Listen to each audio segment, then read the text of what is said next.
अगर पूजा हुई, सब तो सह गए, शिशुपाल खड़ा हो गया और ऐसे कट वचन बोले, महाभारत में लिखा, हमने स्वाध्याय में पढ़ा था, ऐसे कट वचन बोले कि कोई भी नाराज हो जाएगा उससे।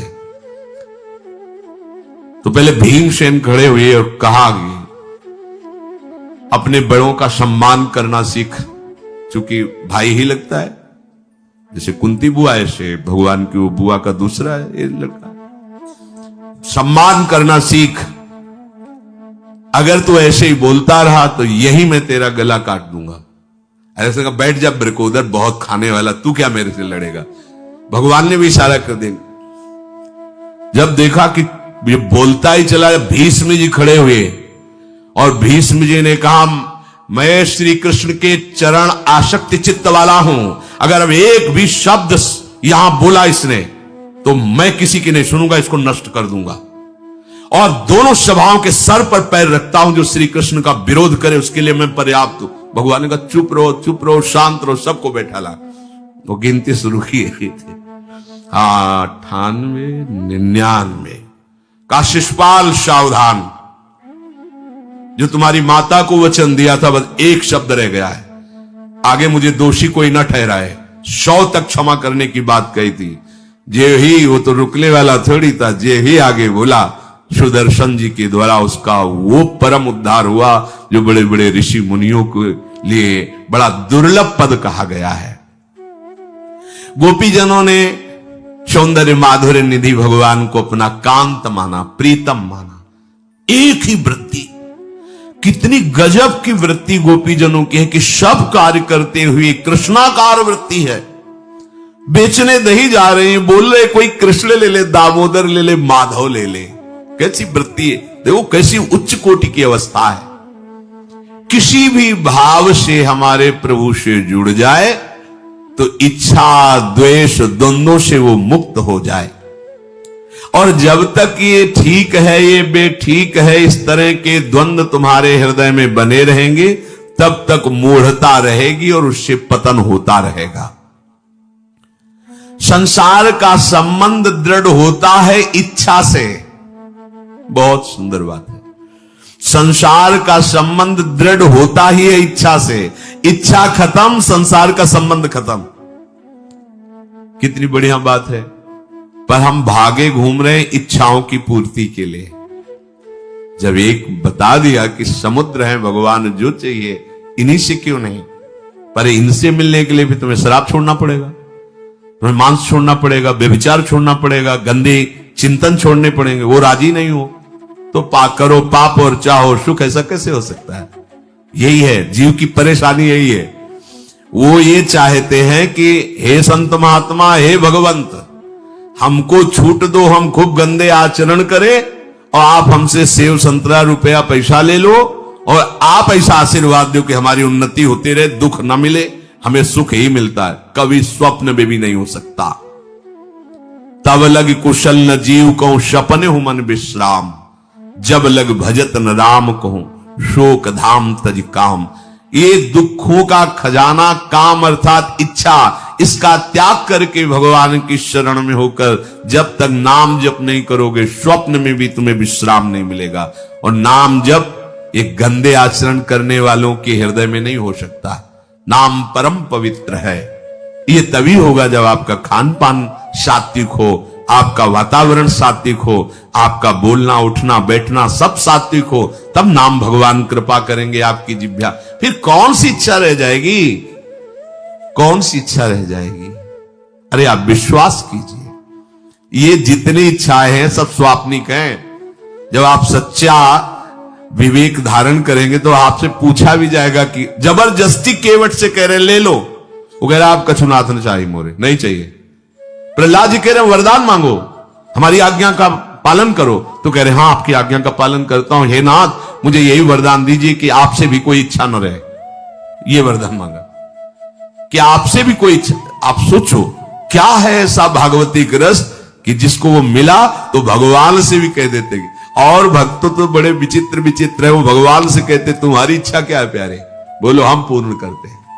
तुम्हारी इच्छा क्या है, हमारी तो कोई इच्छा ही नहीं, आप बोलो आपकी इच्छा क्या है, आप क्या चाहते हो, मैं कैसे आपको रिझाऊं। ये जब कामना को लेकर के मनोवृत्ति का प्रवाह संसार की तरफ होता है, तब ये कामना ही हमें राग द्वेष में बांध देती है। जो महापुरुषों ने उपासना करके, शास्त्र स्वाध्याय करके अनुभव किया है, उसे ध्यान से सुनो। इच्छाओं से बचने का उपाय, इच्छा ही आपके बंधन का कारण है, इच्छा ही जन्म मरण का कारण है। इच्छाओं से बचने का उपाय, कर प्रमाद मत बनो आलसी, करो सुचारु रूप से काम, अपना काम स्वयं करने में लाज बड़प्पन तजो तमाम। पहली बात, शरीरधारी को किसी दूसरे शरीर से अपने शरीर की सेवा तब तक नहीं लेनी चाहिए जब तक बीमार ना हो जाए, असमर्थ ना हो जाए, चाहे गृहस्थ में हो चाहे विरक्त में हो। ध्यान दीजिए, आप चाहे आपकी पत्नी हो, पुत्र हो, परिवार हो, आप उनके सेवक हैं, क्योंकि वो सब प्रभु के जन हैं। इस भावना से रहोगे, कभी नाराज नहीं होगे, कभी गुस्सा नहीं आएगा, कभी झगड़ा नहीं होगा। अगर आप अपने को ये माने कि प्रभु मेरे इस रूप में आए हुए हैं, मुझे अपने कर्तव्य का पालन करना है, तो कहीं झगड़ा नहीं हो सकता। तुम जो कर रहे हो तुम्हारा कर्तव्य, हमारा कर्तव्य है कि हम पति पुत्र परिवार आदि जो भी है, ये हमारे भगवान का स्वरूप है। मैं आप समझो वही भगवत साक्षात्कार, पर ऐसा कौन मानता है? अच्छा, साधु वेश में ये जरूर सावधानी रखनी चाहिए। ध्यान देकर सुनिए, जब तक आपका शरीर स्वस्थ है, आप किसी से किसी भी प्रकार की सेवा स्वीकार न करें। भिक्षान्न के सिवा कोई भी सेवा स्वीकार न करें। अपने शरीर की सेवा तब तक करें जब तक आपका शरीर असमर्थ नहीं हो जाता। असमर्थ हो गए तो फिर हरि ही करें आकर स्वयं, या किसी को भेज दें, उनके बस की बात है। देखो माधवदास बाबा की लंगोटी स्वयं श्री ठाकुर जी महाराज धो रहे हैं। तब तक हमने अपने बड़े संतों को देखा है, बिल्कुल किसी भी तरह की कोई सेवा नहीं स्वीकार करते। अपनी दिनचर्या अपने हाथ से, अपने शरीर की पूरी। आपको क्या हो गया है?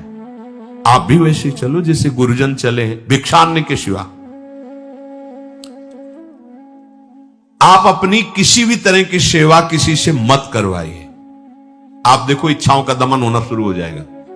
यहीं से इच्छाओं का दमन शुरू हो जाता है। आप सच्ची मानिए, ये जो आप शरीर सुख की आकांक्षा से दूसरे से सुख लेने की इच्छा करते हैं, यही तुम्हारे बंधन का कारण है, यही तुम्हारी दुर्गति, यही तुम्हारी कमजोरी है। जब तक शरीर स्वस्थ रहे, किसी से किसी भी तरह की सेवा मत लो, और अधिक से अधिक सेवा करने का भाव रखो। सुधार, हमें सेवा करना है, सेवा लेना नहीं है। जब तक सेव्य का साक्षात्कार ना हो जाए या शरीर असमर्थ ना हो जाए, तब तक ये नियम दृढ़ रखना चाहिए। गुरुजनों को भी देखा, श्री जी की सेवा कर दो, रसोई के से बाहर शरीर सेवा में कभी भी नहीं। कभी धोखे से ऐसे वस्त्र आदि रह गए और महाराज जी अनुपस्थित, धो के जल्दी से फैला दिया तो भी डांट लगी, ऐसा क्यों किया? नहीं रखे थे महाराज जी, हमने ऐसा कर दिया। नहीं, जब तक हम कहें नहीं तब तक नहीं। आज भी सरकार अपने ही हाथ से श्री जी को भोग लगा के ही, सब हैं पर वो अपने ही हाथ से 2 रोटी भोग बना के। देखो, बुजुर्ग संतों को, बड़े महापुरुषों को हमने देखा है, अपने शरीर, जब तक शरीर में सामर्थ्य है तब तक, ये महापुरुषों का आदेश है, अपना काम स्वयं करने में लाज बड़प्पन तजो तमाम। अपना काम करने के लिए आप किसी को भी आदेश मत करें, किसी की भी सेवा स्वीकार न करें। हाँ, हमें भूख लगेगी तो रोटी मांग लेंगे जाकर के, क्या जरूरत है हमें किसी की सेवा स्वीकार करने की? मांगो, खाओ, खूब भजन करो, सत्संग करो, कम खर्चे वाला जीवन रखो। जरूरत क्या है? जो जरूरत है गली चलते दे देंगे भगवान, विश्वास करो, गली चलते दे देंगे। विरक्त गृहस्थ धर्म पूर्वक कमाओ, जितनी आवश्यकता प्रभु दे देंगे। ऐसा कोई त्रिभुवन में नहीं जिसकी आवश्यकता की पूर्ति न होती हो। अनावश्यक तुम्हारी मांगे जो हैं वही तुम्हें दुख दे रही हैं। आवश्यक व्यवस्था सबको भगवान दिए हुए हैं, अनावश्यक मांग के लिए तुम्हें फिर फंसना होगा। ये तुम्हारी अनावश्यक मांगे हैं। ये हो जाए, वो हो जाए, वो जो आपको जीवन जीने के लिए जरूरी है, धर्म पालन के लिए जरूरी, वो बिना मांगे भगवान दे रहे सबको। देख लो। हां, आप कि भाई हमको उस परिकर में रहना है, उस कोर्ट से रहना है, वो सब वीआईपी, तो हमको भी उस कोर्ट का, ये मांगे हैं तुम्हारा प्रारब्ध जितना है उतना तुम्हें मिलेगा, जो आवश्यक है वो तुम्हें मिलेगा। अनावश्यक मांगे करोगे फंसोगे, अधर्म में कूदना पड़ेगा तुम्हें। हाथ पैर सब साधन प्रभु ने दिए, दया कर तुम्हें समान, फिर क्यों उनसे काम न लेते, क्यों रखते हो झूठी शान। तुम्हारी सेवा के लिए तुम्हारे पास हाथ है, तुम्हारे चरण है, तुम्हें बुद्धि दी है, दूसरे से क्यों सेवा स्वीकार करते हो। प्रभु ने दया करके उद्धार के लिए तुम्हारे पास पूरी सामग्री दे दी, उसका प्रयोग करो। तन मन दोनों का हित करता, निश्चय शारीरिक श्रम युक्त। देखो, ये है जिसने अपना परम मंगल ठाना है, वो शरीर को कभी प्रमाद में नहीं रखता, चाहे गृहस्थ हो चाहे विरक्त हो। ये आलस्य प्रमाद किसी के लिए भी ठीक नहीं है। नियत समय तक सो जाओ, इसके बाद खूब मेहनत करो, चाहे गृहस्थ हो चाहे विरक्त। विरक्त हो तो खूब नाम जप, वाणी पाठ, ब्रह्मचर्य से रहना, आसनों में बैठना, हाँ, सेवा करना, शारीरिक श्रम नहीं, खूब सेवा करो, धाम की सेवा करो, नालियां साफ करो, गलियां साफ करो, जो सेवाएं में इसे श्रम करो। ब्रह्मचर्य पचाने के लिए श्रम भी तो होना चाहिए। श्री जी की प्राप्ति के लिए मन वचन कर्म से श्री जी के चरणों का आश्रय लेकर के जितना आप अन्न डालते हो उतना आप इसका प्रयोग करो शरीर का। इससे ममता मत रखो। खूब धाम, पुराने संतों को देखो, सोहनी पकड़े कहां कहां तक परिक्रमा में लगा। हमने देखा है एक हरिदासी महात्मा थे, पीछे पानी घाट की तरफ उनकी छोटी सी कुटिया, किलोमीटर तक ऐसे ही सोहनी लगा रहे।